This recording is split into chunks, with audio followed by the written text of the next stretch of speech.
আজকে রাতে এত পরিমাণ ধুল উঠতেছে, আমি জানি না বাইকের বাইরে কিভাবে এই ধুলের মধ্যে কাজ করে। আমি যেহেতু আমার ক্যামেরাতে তেমন বোঝা যাচ্ছে না যে কি পরিমাণ ধুল উঠতেছে এখানে। মানে আমার এমনিতে যে ধুলে অ্যালার্জি আছে, তার মধ্যে দিয়ে আমি বাসায় যেতে একটু মোটামুটি সময় লাগবে। ভুল করে মাস্কও নিতে ভুলে গেছি। আর আমি জানতাম না যে বাইরে এত পরিমাণ ধুল। আমি যখন বেসমেন্ট থেকে বেরোচ্ছিলাম আমার বাইক নিয়ে, সো আমি ভাবছি হয়তো বা আমার চোখে হয়তো বা একটু ঘুম ঘুম ভাব, কারণ আমি দিনের ডিউটি আমার সব বেশিরভাগ সময় 2 দিন শুধু মিডে হয় আর কি, যেমন 12টা বাজে শেষ হয়।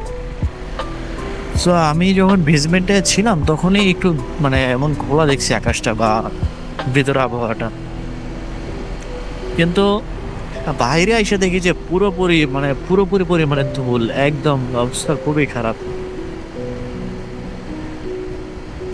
আর ধুলাবালি তখনই হয় দেখি যে এই সময়গুলোতে এই শরীর অবস্থা খুব খারাপ হয়ে যাচ্ছে ভাই। আর এই ধুলাবালিগুলো তখনই হয় মানে বৃষ্টি হওয়ার আগ মুহূর্তে।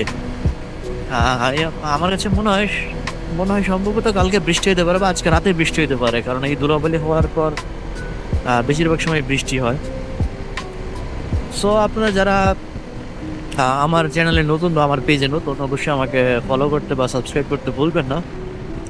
আমি আশা করি আপনাকে আমাকে একটু সাপোর্ট করবেন, কারণ আপনাদের সাপোর্ট আমার অনুপ্রেরণা যোগাবে। সো বাবা কি পরিমাণ ধুল, চিন্তা করা যায়।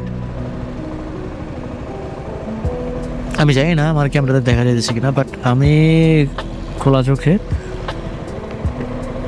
ও মানে আমি খোলা চোখে পুরো বুঝতেছি আমার নাক কেমন যেন লাগতেছে।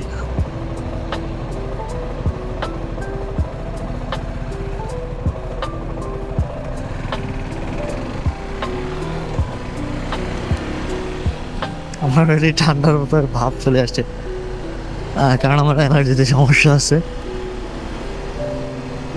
যাই হোক, সবাই ভালো থাকবেন, সুস্থ থাকবেন। আসসালামু আলাইকুম।